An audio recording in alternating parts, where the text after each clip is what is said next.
Unti-unti nang dumadagsa sa Ninoy Aquino International Airport ang ating pong mga kababayang uuwi sa kanilang mga probinsya para sa paggunita ng Semana Santa.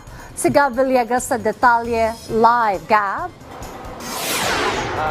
Kaya nakahanda na ang pamunuan ng Ninoy Aquino International Airport sa inaasahang dagsa ng mga pasaherong babiyahe isang linggo bago ang Semana Santa.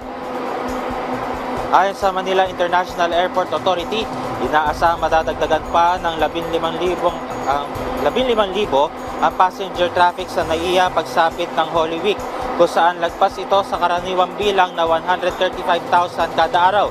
Noong nakaraang taon, naabot sa 1.04 million na mga pasahero ang dumating sa NAIA sa pagitan ng Palm Sunday at Easter Sunday, kung saan mas mataas ito ng 12% kumpara noong 2023. Patuloy rin na pinapabuti ng New NAIA Infra Corporation ang power source sa paliparan. Samantala, sarado ang arrival extension ng NAIA Terminal 1 mula pa noong March 26 para isailalim sa renovation.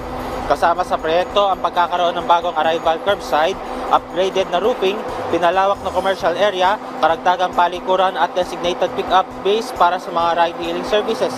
Dayan sa mga oras na ito ay maiksi pa yung pila papasok na itong departure area ng NAIA Terminal 1, habang dito sa arrival area kung saan tayo nakatayo ngayon ay marami yung mga kababayan natin yung naghihintay ng kanilang mga kamag-anak dito sa paliparan para sunduin at magtungo sa kanilang mga destinations sa alinmang bahagi ng bansa bilang paghahanda rin sa Semana Santa. At yan muna latest, balik sa Dayan. Maraming salamat, Gab Villegas.